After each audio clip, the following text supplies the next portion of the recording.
Hey everybody, welcome back to the channel. This video, going to be getting back to work on the MR2. If you follow along last video, you probably saw that the Cobra is now up and running. Took it for a test drive.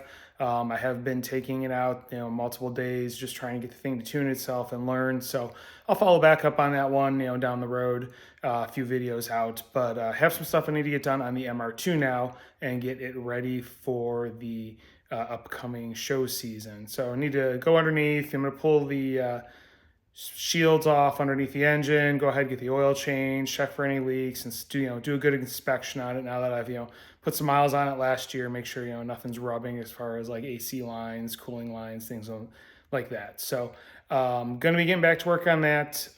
So what I will do is get this camera turned around and start doing my inspection and going through things one by one.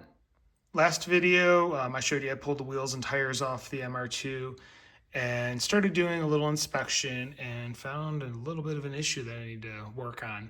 This is the passenger side rear wheel well. This is the side molding here, and you can see it's cracked.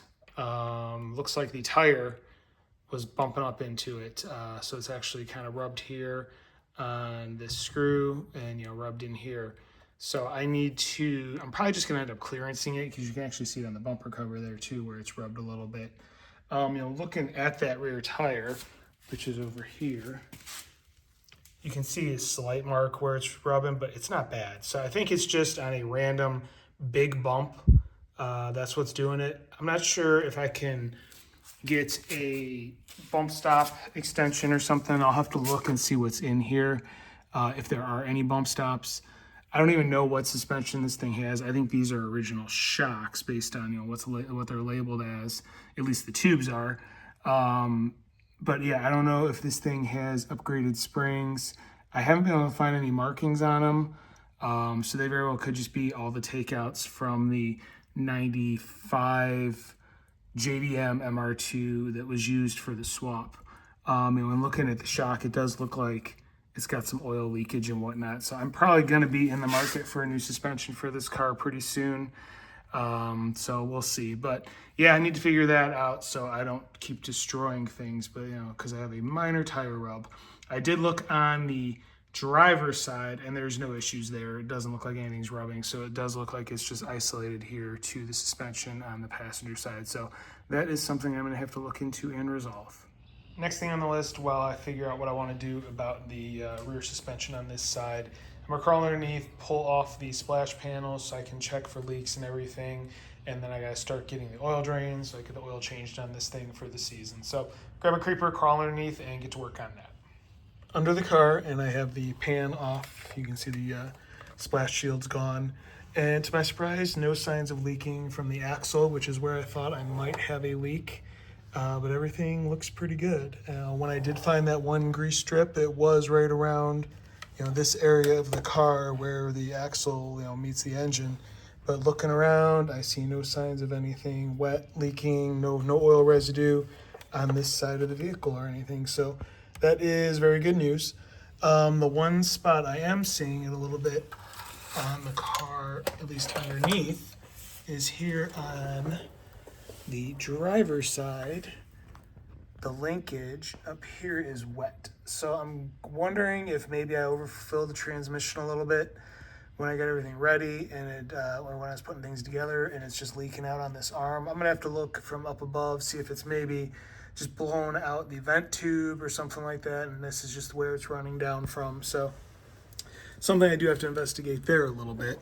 But all in all, things underneath are looking pretty good. Over here, where it is like the busiest area, where you have the coolant hose and the AC lines, there's a little bit of a sign of a rub on the radiator hose that goes up, where you can see the that line right there kind of touches it, but it's minimal. They're not touching like with a lot of force or anything like that. And then the only other spot that was a little bit of a concern that I may have to address is right here. This AC line, the rubber is touching this brace, and you can see it's actually worn, like a wear mark on the brace. It's hard to see. You can kind of see where it's rusted, where it's worn through the paint. Again, it's not touching with a lot of force or anything, but it's enough where it's rubbing. But other than that, everything is looking pretty good under here. I do want to say you could, in theory, change the oil without taking off the pan because of the location of the filter right here in this housing. That splash guard, it barely covers this. You probably would be able to get it off, but I figure why not take the pan off and I can do an inspection all at once. Been a few days since the last clip, and I've been working under here kind of cleaning things up, wiping everything down, just trying to get as much of, the old grime off the undercarriage back here, underneath the car, cleaning up, the fence back there that was all covered in a lot of white dust from when this thing was painted at the body shop. I never got around to it. I still have to do forward of the engine bay. You can see how grimy that is in comparison to back here where I've wiped it down. It's still got a little bit of a haze to it, but it looks a lot better than it did. But anyway, also messed around a little bit here. Previously I had a rub ever so slightly here. I don't know if it's focusing in on it, but I was able to tweak this line a little bit away. So there is a little bit of a gap there now. So hopefully it won't be rubbing as much. I might wrap some tape just around this metal bar here just to give it, a little bit of protection, something like that. And then I did just, double check everywhere else. No other signs of, major rubbing or anything like that that is of concern. So that's good. Also, while I was doing the cleaning, I figured out where that drip I'd mentioned previously came from.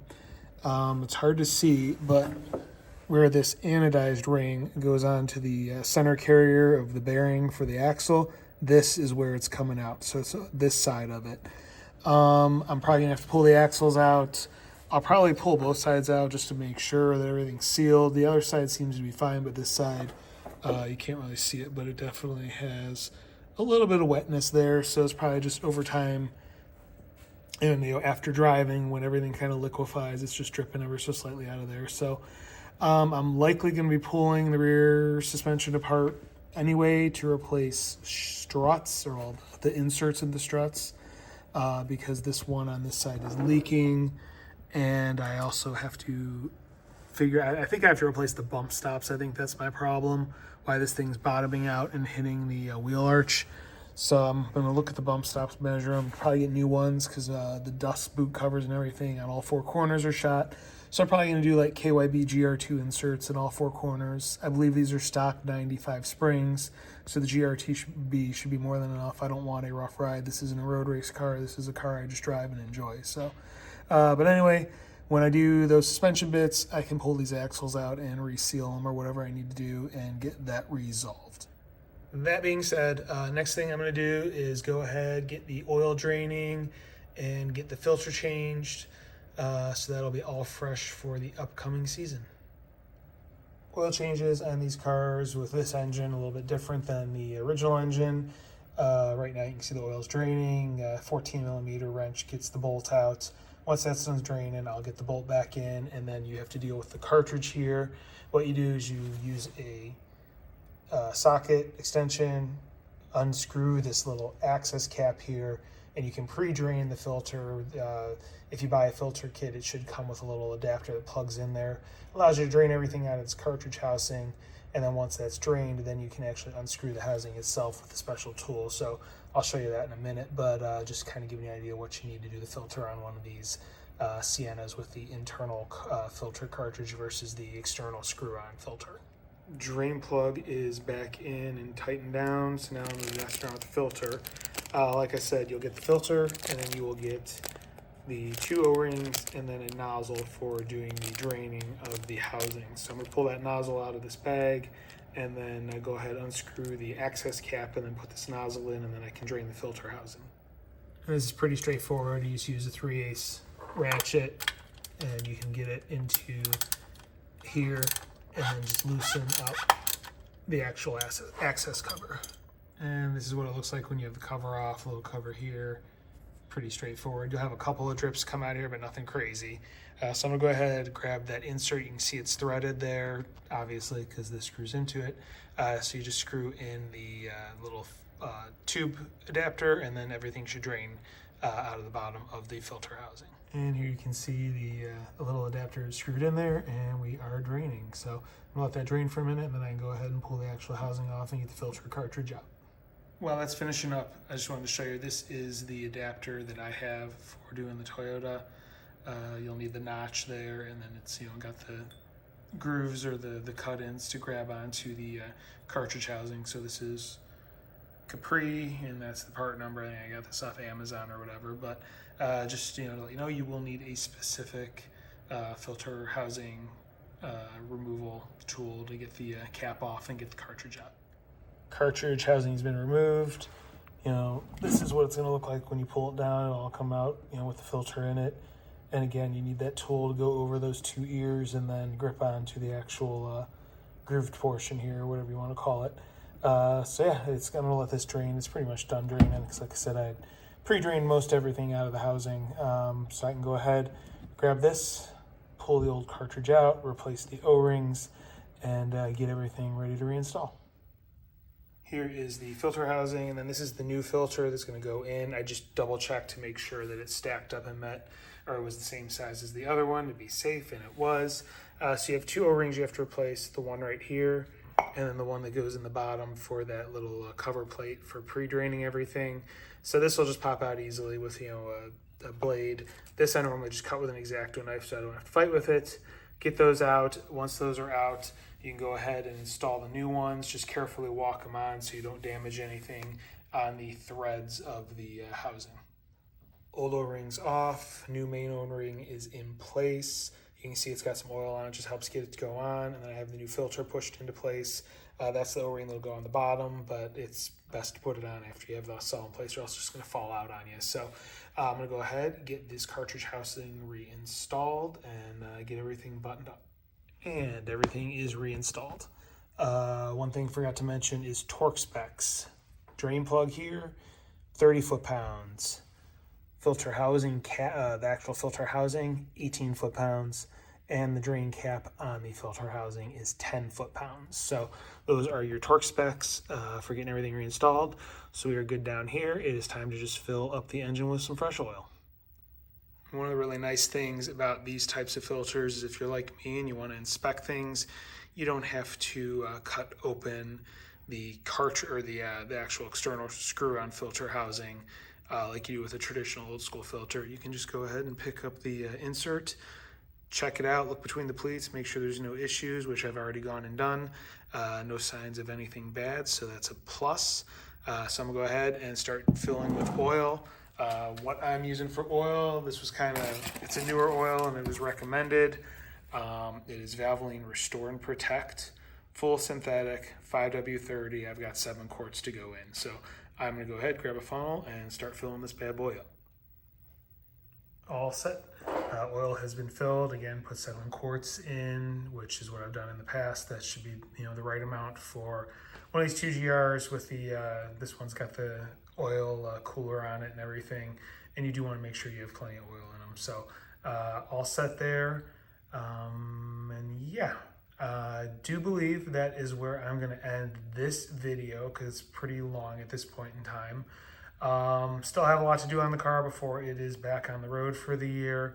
Probably going to go over the undercarriage one more time, clean everything up. I do have to get suspension parts fixed and replaced. Still planning on pulling this intake off and trying to polish it, clean it up because it's got those scuffs in it. I do have the original engine cross brace I want to install as well because that will clear this intake manifold, whereas my previous one didn't. And a few other things that I need to do also at the same time. So I'm going to end it here. If you want to follow along, see what else I have on the to-do list, please hit like, please hit subscribe, please hit the notification bell. Going to be plenty more videos coming up on the MR2 as well as the Cobra and the Jeep. If you have any questions or comments, leave them in the comment section. I do review them. I will reply. That being said, thank you very much for watching and have a great day.